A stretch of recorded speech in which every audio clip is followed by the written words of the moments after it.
बाप कहते भी हैं, जो मेरे से आकर 2 अक्षर सुनेंगे तो स्वर्ग में क्यों नहीं आवेंगे। तो ऐसे बच्चे बहुत थोड़े हैं जो अच्छी तरह से समझा सकते हैं। बाकी तो बेचारे कुछ जरा भी नहीं समझा सकते। देखो,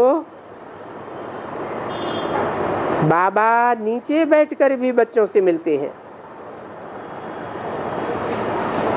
अभी बच्चों को अपन से भी ऊपर बिठाए करके तुम देखते हो,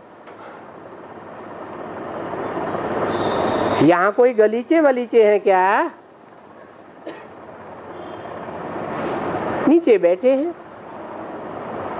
तो बाप सिखलाते हैं कि हे बच्चे,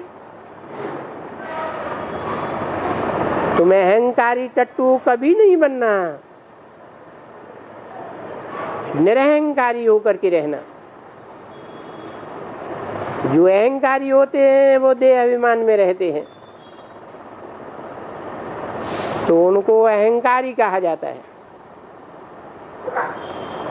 जो देही अभिमानी होते हैं उनका वातावरण, उनकी शक्ल अलग ही होती है। वो बहुत नम्रता से समझाते हैं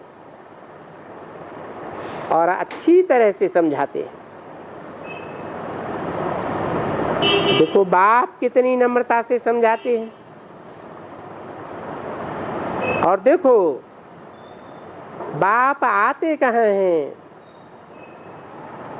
और किसमें आते हैं और फिर कैसे समझाते हैं। हाईएस्ट अथॉरिटी है भगवान, और तुमको कितना प्यार से पढ़ा रहे हैं। स्कूल में जो नालायक बच्चे होते हैं तो बड़ी चंचलता करते हैं और टीचर को बहुत तंग करते हैं। न पढ़े तभी टीचर को तंग करे ना, जरूर तंग करते होंगे। तो देखो, आ करके तुम बच्चों का हूबहू ऐसे टीचर बना है और पढ़ाते देखो कितना साधारण। बाप को कोई समझ सकेगा कि ज्ञान का सागर है? कोई समझेंगे परमात्मा बाप इनको पढ़ाते हैं? तुम बिगर कोई समझेगा नहीं। तुम्हारे में भी बहुत थोड़े हैं जो यथार्थ रीति से समझते हैं, नहीं तो आश्चर्यवत भागंती क्यों हो जाते हैं, क्यों गिर जाते हैं, ऐसे ऊंचते ऊंच बाप की मत पर क्यों नहीं चलते हैं। बाप कहे बच्चे, मैं फरमान करता हूं कि तुम कभी भी विकार में नहीं जाना, नहीं तो हमेशा के लिए तुम्हारी सत्यानाश हो जाएगी।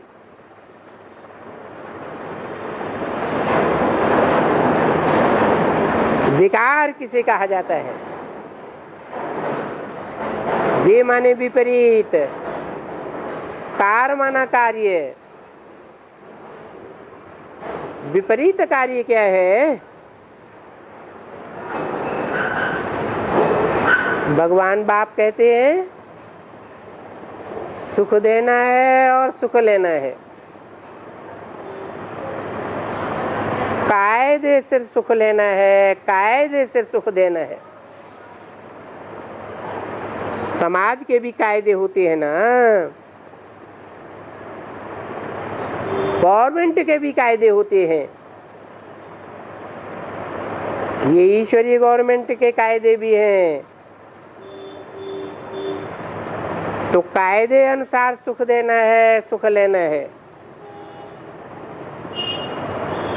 सुख और दुख इंद्रियों से ही दिया जाता है।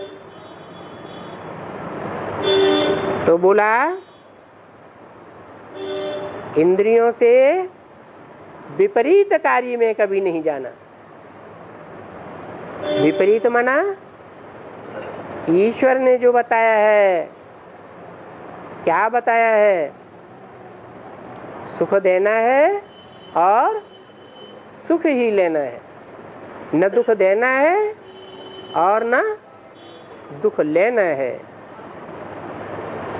जो श्रीमत के बरखिलाफ काम करते हैं, इंद्रियों से दुख देते हैं, उसको विकार कहा जाता है। बच्चा बन करके एक दफा भी अगर विकार में गए तो ऐसे गिरेंगे ऊपर से जो साल 2 साल तक तो तुम्हारा माथा ही खराब हो जाएगा। जैसे कि बेड पर पड़े रहेंगे,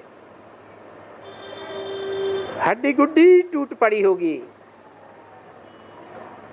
देखो ये बाप कहते हैं ना, और फिर बोलता है, कहते हैं नहीं तो फिर मैं धर्मराज से डंडा भी खिलवाऊंगा,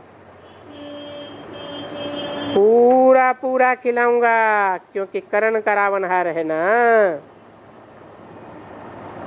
तो भी देखो चलते चलते माया उनको नाक से पकड़ करके गटर में डाल देती है। पीछे लिख देते हैं बाबा माया ने चोट लगाई। बाबा कहते हैं माया ने चोट लगाई,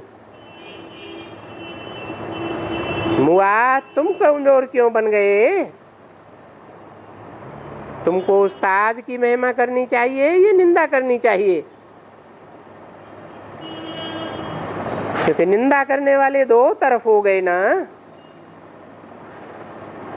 माया ने तुमको थप्पड़ मार करके गिरा दिया। अरे तुम ऐसे ऐसे उस्ताद बाप का बच्चा बना और तुम फिर हार गया। नैलत है तुम पर, तुम तो कोई कुल कलंकित दिखाई पड़ते हो। बाप तो जरूर कहेंगे ना कि तू जानते हो कि बाबा बहुतों को देखते हैं, बहुत ही कुछ न कुछ करते रहते हैं, काम क्रोध देह अभिमान में आकर ऐसे ऐसे करते हैं। तो बाबा तो जरूर कहेंगे ना बड़े नालायक हो, बड़े कुल कलंकित हो, तुम तो अपना सत्यानाश कर रहे हो। तुम अपने 84-21 जन्मों के सुख को दाग लगाए देंगे, बिल्कुल ही दागीला। ऐसा कोई दूसरा बाप थोड़े ही बैठ करके कहेंगे। बाप तो बिल्कुल समझाते हैं बच्चे कोई भी गफलत मत करो, ये बड़ी चाढ़ी है, एकदम चाढ़ी, नहीं तो थोड़ा भी थप्पड़ खाएंगे गिरेंगे फिर हट गुड टूट जाता है। इसलिए कोई भी खता नहीं, किसके ऊपर भी क्रोध नहीं करो, बच्चों के ऊपर भी क्रोध मत करो। सब के साथ प्यार से ही तुमको काम निकालना है। बाबा अगर प्यार का सागर न होता तो इतने बच्चों को कैसे संभाल सकता था। और प्यार से ही बिल्कुल संभालते रहते हैं, अच्छी तरह से संभालते हैं। तो जब इतने बच्चों को बाप प्यार से संभाल सकते हैं तो तुम क्या अपने 1-2 बच्चों को प्यार से नहीं संभाल सकते? संभाल सकते हो ना।